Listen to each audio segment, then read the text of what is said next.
Today is the last day to register to vote in Oregon. What you need to know before the day is over. Hurricane Michael ripped through the Florida Panhandle, but that didn't seem to bother one home. And using technology to save a puppy. It's a sweet story you won't want to miss. Your NBC5 News at Sunrise starts now.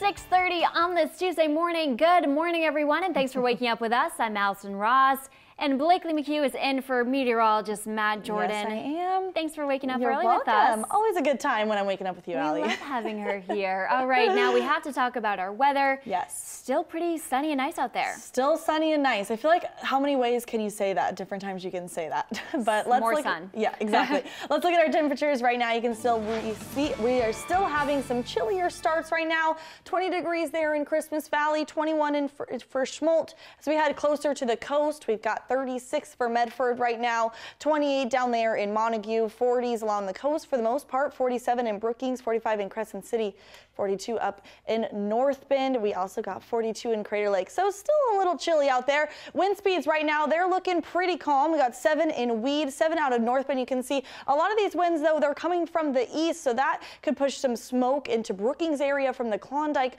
fire. That's also giving us our red flag warning. So let me step out so you can see this. That's mainly for Siskiyou County, but could also be, or is also portions of Jackson and Josephine County. Those gusts could get up to 30 miles per hour. That's from those easterly winds, brings drier conditions, making that red flag warning. We also have a freeze and frost advisory. That frost advisory for Grants Pass, Merlin, Murphy, Wilderville, and Selma. That's until 9 a.m. this morning, as well as that freeze warning for Cave Junction, O'Brien, and Williams. Those temperatures could be between 29 and 32 degrees. Here's just a quick look at what our temperatures are going to be for most of the day. You can see we start picking up into the mid to upper 70s as we head into 2 p.m. Could be getting into the 80s. I'll have more of that in my full forecast. Allie, back to you. All right, Blakely, thanks so much. Starting off with Oregon politics, today is the last day to register to vote here in Oregon if you want to vote in next month's election.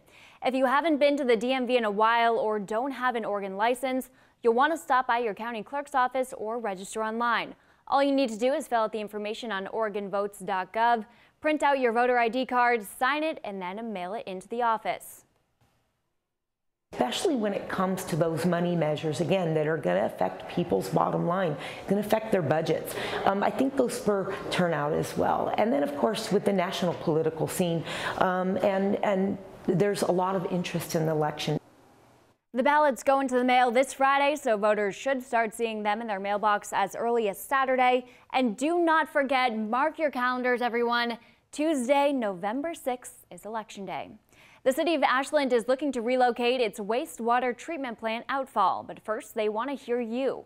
At an open house this Wednesday, leaders will be sharing their design plans. Right now they're planning construction for the new outfall for the summer of 2020, with plans to move it to the water so it will drain into the Bear Creek instead of the Ashland Creek. Officials say the open house will be focused on how officials can minimize disruptions to Bear Creek Greenway and to residents during that process.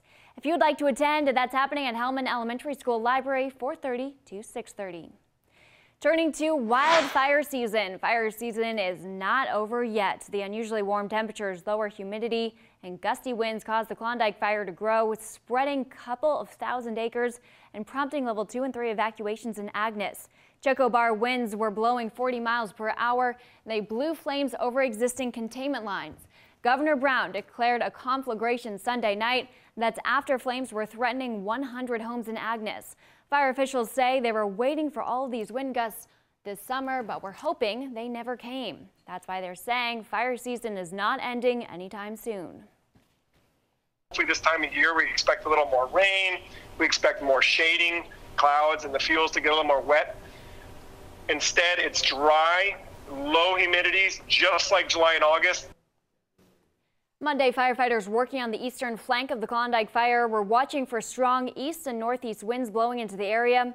They're hoping no more flames cross over those containment lines. Secretary of State Mike Pompeo is in Saudi Arabia this morning to find out what happened to that missing Washington Post columnist Jamal Khashoggi. Tracy Potts is following the story.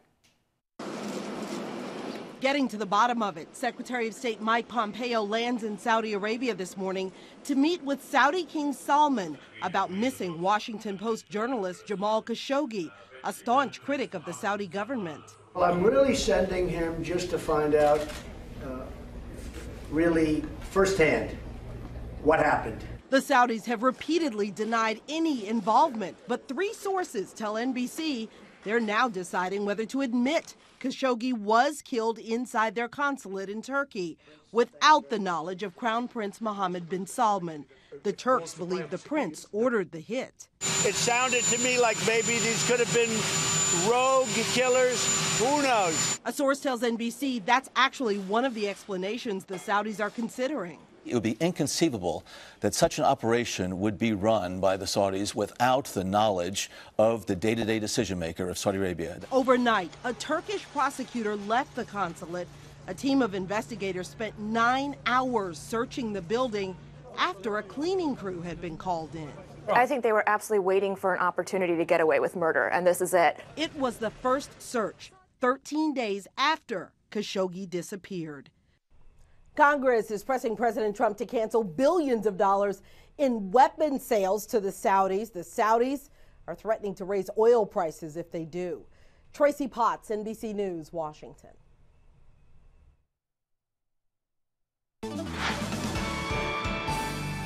All right, thanks, Tracy. Here's a look at our temperatures right now. Again, we got 36 in Medford, 19 in First Schmoltz. Some cool starts over here near Lakeview, 32. We got 28 in Cave Junction, 40s though along the coast, 47 for Brookings, 45 in Crescent City, and 39 there in Bandon. Here's a look at the last 6 hours. You can see really not too much going on inland. We've got a lot of sunshine, clear skies in for the forecast today, and we had clear skies last night as well. You can see there is some light cloud coverage that's moving in along the coast. The coast can see some fog early this morning and also later tonight after midnight. Let's check out those coastal conditions though. Today we're going to be mostly sunny. There's that fog that I'm talking about today this morning, and then after midnight we'll be mostly clear though during the night. Those highs going to be in the 60s and 70s, lows in the 40s and 50s there. For the West Valleys, we're going to have some areas of frost early is possible. Mostly sunny though and mostly clear tonight. Highs in 70s and 80s, those lows in the 30s and 40s. For the East of Cascades though, sunny and clear, what we all like to see. Highs in the 60s, lows in the 20s and 30s. All right, Blakely, thanks so much. 6:38 is the time right now on this Tuesday morning. NBC5 News at Sunrise is just getting started. Coming up, an Ashland boy learns his fate 21 months after murdering his mother and attempting to murder his sister. And we are continuing to track the devastation brought on from Hurricane Michael.